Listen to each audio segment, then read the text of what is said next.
नमस्कार, मैं हूं प्रदीप कुमार। आप देख रहे हैं पॉलिटिकल आइडिया। पॉलिटिकल आइडिया के आज के इस अंक में आप सभी दर्शकों का बहुत बहुत स्वागत है। मित्रों, आज 6 दिसंबर है। 6 दिसंबर आज ही के दिन बाबा साहब भीमराव अंबेडकर का परिनिर्वाण दिवस भी है। और आज ही के दिन, आज से ठीक 33 वर्ष बाद, 33 वर्ष पहले अयोध्या में बाबरी मस्जिद का विध्वंस हुआ था।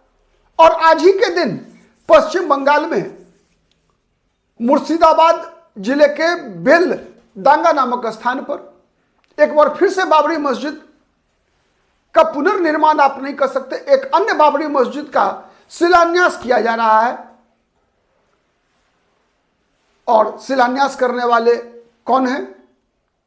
पिछली बार जब बाबरी मस्जिद का निर्माण हुआ था अयोध्या में 1526 ईस्वी में, तो बाबर का पुत्र, बाबर का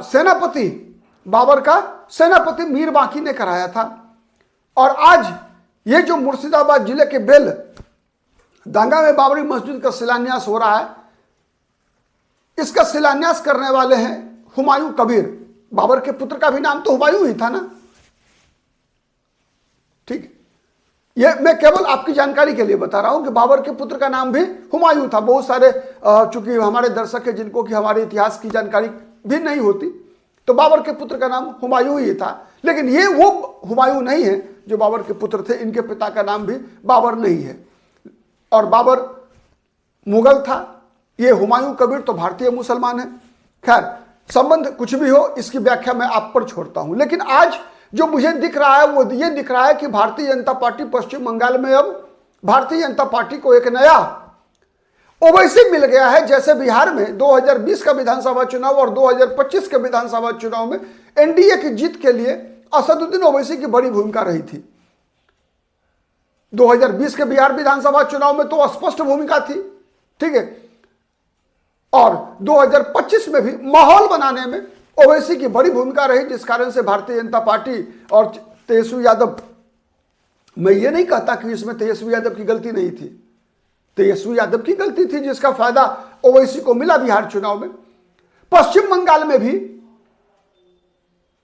अब मैं जो कह रहा हूं कि बीजेपी के जीतने का रास्ता निकलता जा रहा है, उसका पीछे कारण कोई एक ओवैसी नहीं, बल्कि पश्चिम बंगाल में दो ओवैसी, दूसरा ओवैसी का जन्म हो चुका आज वहां बाबरी मस्जिद के शिलान्यास के द्वारा। हुमायूं कबीर ने, जिन्हें अभी विगत दिनों ही टीएमसी से सस्पेंड किया गया है, उन्होंने अपनी नई पार्टी बनाने की घोषणा कर दी है। और आज जब शिलान्यास हुआ है तो वहां जबरदस्त भीड़ के बीच नाराए तकबीर अल्लाहू अकबर के नारे के साथ बाबरी मस्जिद का शिलान्यास किया गया है। और पश्चिम बंगाल की राजनीति में हुमायूं कबीर का इतिहास अगर हम देखते हैं मित्रों, तो हुमायूं कबीर की राजनीति यात्रा शुरू होती है कांग्रेस पार्टी से। अधीर रंजन चौधरी, जो पूर्व में कांग्रेस संसदीय दल के नेता भी रहे हैं लोकसभा में, उनके एक निकटतम सहयोगी के रूप में राजनीतिक यात्रा शुरू हुई हुमायूं कबीर की। 2011 में रेजीनगर विधानसभा सीट से ये चुनाव जीते, विधानसभा पहुंचे। 2012 में टीएमसी में शामिल हो गए, जीत कर आए कांग्रेस पार्टी की टिकट पर। मैं केवल बता रहा हूं कि हुमायूं कबीर हैं कौन, और क्यों मैं बता रहा हूं कि भारतीय जनता पार्टी के जीत का रास्ता साफ होता जा रहा है पश्चिम बंगाल में। आप जानिए इस वीडियो में कि ममता बनर्जी ने खुद अपने लिए किसी भस्मासुर को कैसे जन्म दिया है। कहावत है, बोए पेड़ बबूल का तो आम कहां से होए। तो ममता बनर्जी ने जिस प्रकार की राजनीति का बीजारोपण किया पश्चिम बंगाल में, उसका परिणाम यही होना था जो आज होने जा रहा है। तो 2-3 बात सबसे पहले समझिए कि हुमायूं कबीर हैं कौन। 2011 में कांग्रेस से अपनी राजनीतिक यात्रा शुरू करने वाला हुमायूं कबीर 1 वर्ष के बाद ही, 1 वर्ष की विधायकी के बाद ही ये तृणमूल कांग्रेस में शामिल हो जाते हैं। और आपको जानकारी होगी कि 2011 का विधानसभा चुनाव कांग्रेस पार्टी और ममता बनर्जी दोनों गठबंधन में लड़ी थी, और अपने गठबंधन के सहयोगियों के भी, गठबंधन के दल के ही विधायकों को पार्टी में शामिल करा रही थी।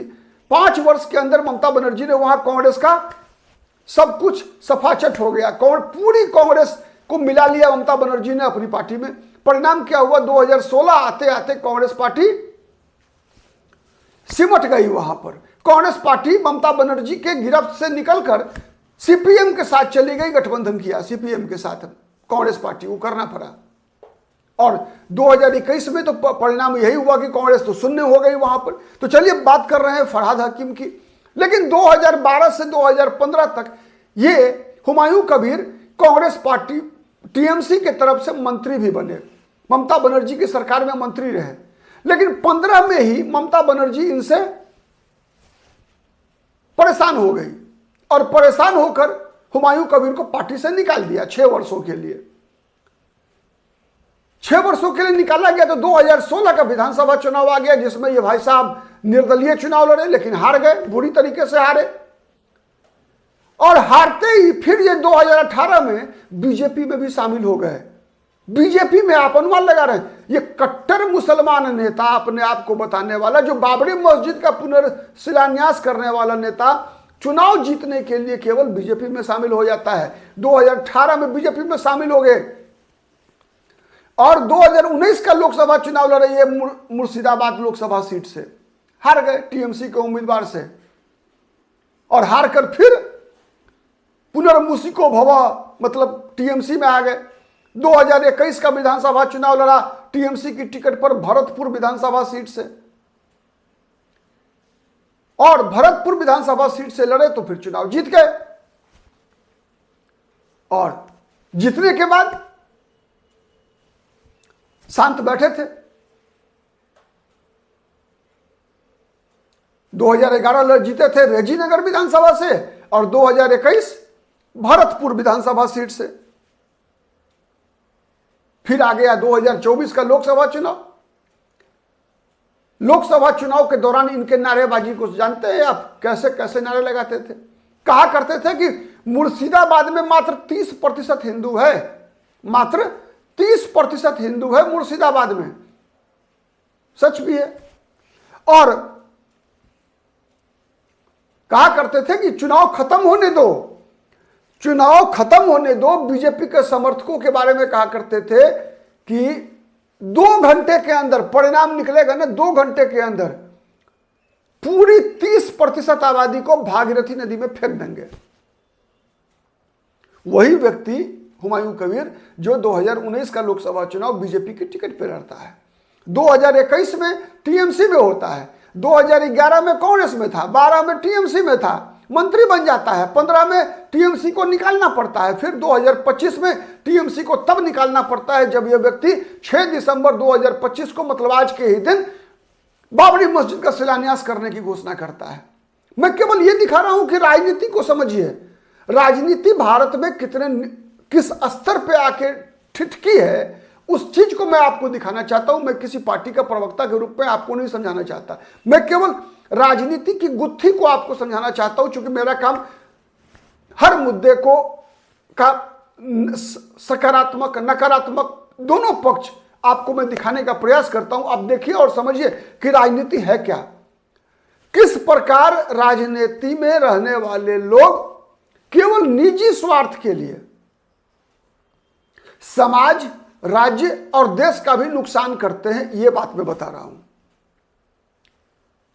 यह हुमायूं कबीर नाम का व्यक्ति जो 2019 का लोकसभा चुनाव बीजेपी की टिकट पे लड़ता है, 2021 टीएमसी की टिकट पे लड़ता है, 2016 निर्दलीय लड़ता है, 2011 कांग्रेस की टिकट पर जीत कर आता है और टीएमसी में शामिल होकर मंत्री बन जाता है।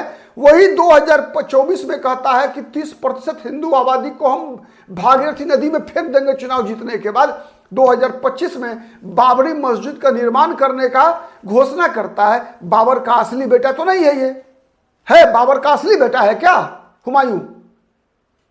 नहीं है कौन? केवल वोटवादी, कोई वाद नहीं है, केवल है वोटवाद। लेकिन रुकिए, यही वोटवाद केवल हुमायूं कबीर अकेला नहीं है, केवल अकेला नहीं है हुमायूं कबीर। जिस प्रकार की राजनीति पश्चिम बंगाल में चल रही है इन दिनों, उसमें एक हुमायूं कबीर नहीं, कई हुमायूं कबीर जी का जन्म हो सकता है। एक ओवैसी ने केवल बिहार में जब आरजेडी को, तेजस्वी यादव को चुनाव हरवा सकता है। एक आजम खान जब उत्तर प्रदेश की राजनीति में भारतीय जनता पार्टी को स्थापित करवा सकता है, तो बंगाल के चुनाव में 2026 के विधानसभा चुनाव में दो ओवैसी, एक हैदराबाद का ओवैसी, दूसरा ये मुर्शिदाबाद का ओवैसी, हैदराबादी और मुर्शिदाबादी ओवैसी का चुनाव में फायदा किसको होगा, ये बताने की आवश्यकता इसलिए नहीं है कि ममता बनर्जी, मैं कह रहा हूं ममता बनर्जी जिसके तर्कस का ये तीर हुआ करते थे हुमायूं कबीर, ममता बनर्जी जिसके तर्कस का ये तीर हुआ करते थे हुमायूं कबीर, वैसे ममता बनर्जी के पास केवल एक ऐसे कबीर नहीं है, एक ऐसा हुमायूं नहीं है, फरहाद हकीम। जिस फरहाद हकीम के द्वारा इस हुमायूं कबीर को पार्टी से सस्पेंड करने का नोटिस निकलवाती है ममता बनर्जी, वो फरहाद हकीम कौन है? ये वही सपोले हैं ममता बनर्जी ने जिन्हें पाल के रखा है। जब तक ममता बनर्जी के कब्जे में, तब तक ममता बनर्जी खुश, और जहां ममता बनर्जी के कब्जे से बाहर गया, ममता बनर्जी हो गई फुस। सच है, देखते रहिए आगे तमाशा। और भारतीय जनता पार्टी की तो मुझे लग रहा है कि बल्ले बल्ले है बंगाल में बीजेपी को सबसे बड़ा मुद्दा मिल गया।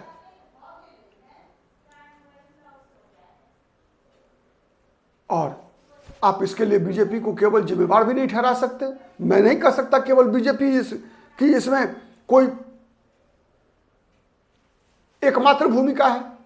ममता बनर्जी की भूमिका कैसी नहीं है भाई?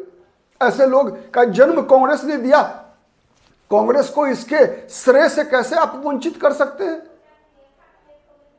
इस हुमायूं कबीर का प्रारंभिक पाठशाला तो कांग्रेस ही रही। वहां से निकला टीएमसी, टीएमसी से निकला बीजेपी, बीजेपी से निकला अब अपनी पार्टी बनाएगा, और पार्टी बना के डसेगा किसको? ममता बनर्जी के वोट बैंक को डसेगा, लेकिन अंततोगत्वा डसे सरकार भले ही 2026 में इसके माध्यम से बीजेपी की बन जाए, या फिर ममता बनर्जी फिर से एक बार अपनी सत्ता को बरकरार रखने में कामयाब हो जाए, बात अलग है। लेकिन यह बात तय है कि इस हुमायूं कबीर की राजनीति पश्चिम बंगाल की जनता को जरूर डसेगी, इसमें कहीं कोई दो मत नहीं है। आप इन बातों से किस हद तक सहमत हैं, कमेंट करके जरूर बताइएगा। आज के लिए इतना ही, बहुत बहुत धन्यवाद, नमस्कार, जय हिंद।